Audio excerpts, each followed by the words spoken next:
Bloomberg Audio Studios. Podcasts, radio, news.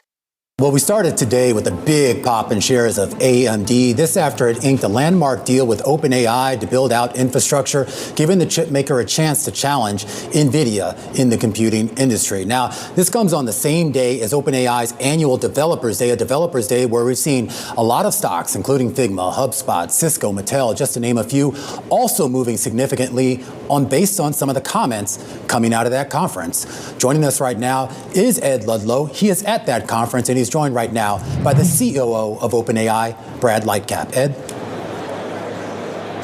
Yeah, and the headline is the ability to use third-party apps within ChatGPT, and the profound impact on the market was simply those name-checked saw their stocks move in a significant way. Delighted to speak once again with Brad Lightcap. It's as simple as that, really. You know, the ability to be within ChatGPT and access Spotify or Figma as two examples. When you were discussing the idea of that and API access with those partners, was it a tough negotiation to get them on board with the idea? No, I mean, we've seen enthusiasm for this from the beginning. You remember way back when we launched something called plugins, right. Back in the early days of ChatGPT. This was one of our first attempts to start to build an ecosystem around ChatGPT so that ChatGPT can start to engage with and interact with the applications that are important to you in your personal life and at work.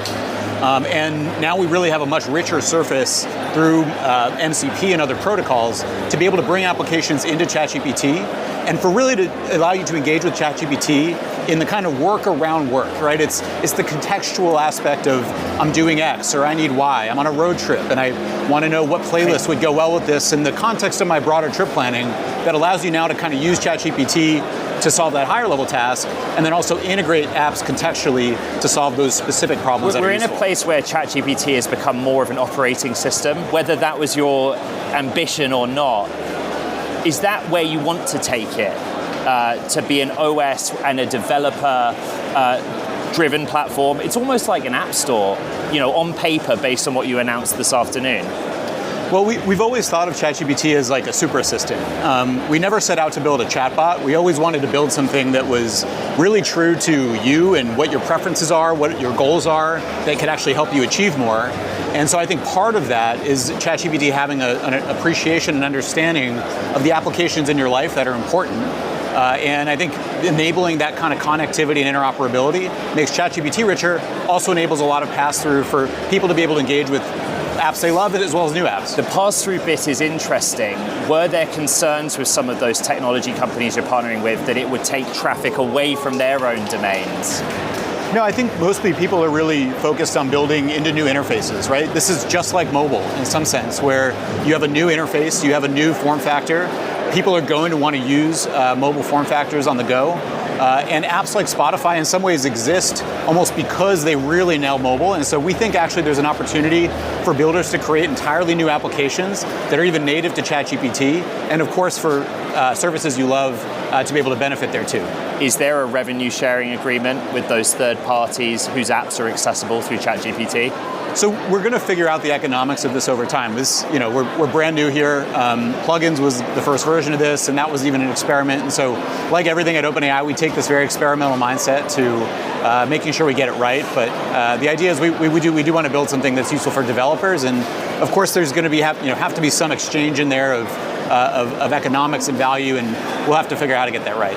You have hit 800 million active weekly users. You announced on stage, actually Greg Brockman told me that at 8 o'clock this morning, and maybe we missed it, but it's a significant milestone.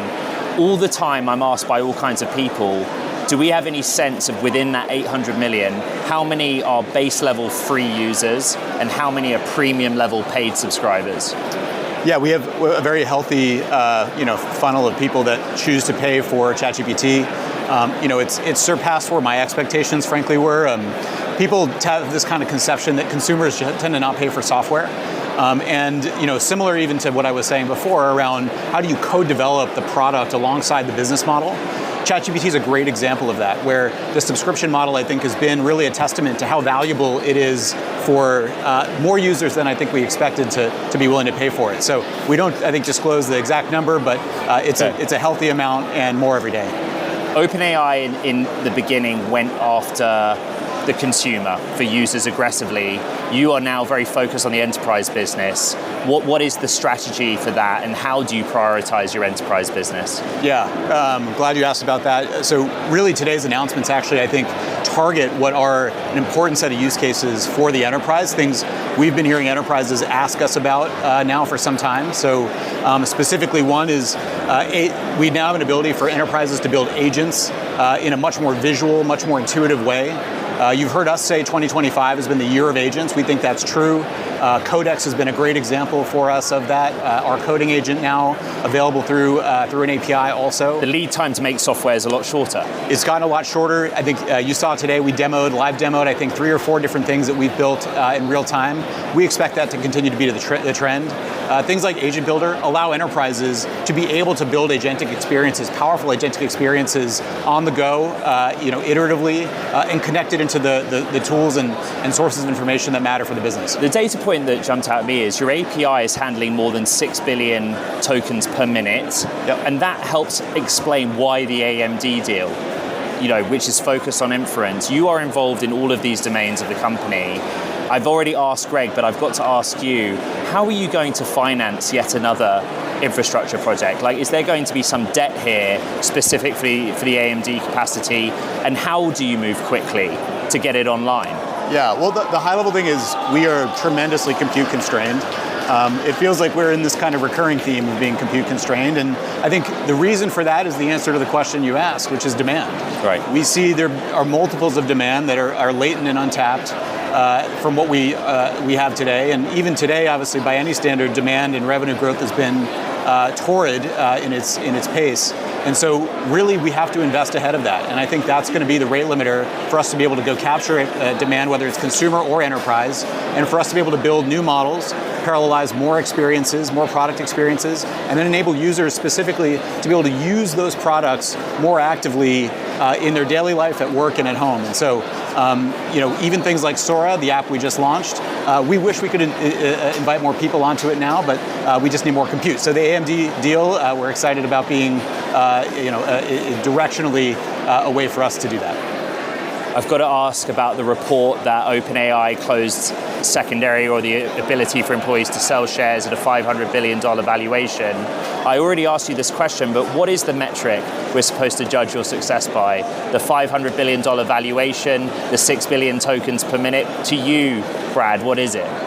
For me, it's actually kind of a metric that we talked about is tokens. It's you mentioned 6 billion tokens per minute on our API. That is the purest, for me, the kind of essence of utility is that consumption metric. And so we've actively tracked that metric to see how people's consumption of AI is growing over time. And you see this happen in amazing ways. So things like Codex, for example, we've seen grow 10x since August, purely on consumption of tokens around coding. And you start to see that same pattern emerge across multiple lanes of use and across multiple areas of work. And that's the metric I look at, because if that number is going up, it means people are using us for more things, and that's the ultimate goal. Brad Lightcap is OpenAI's COO. There has been a fire hose of headlines, and it has moved markets all day long.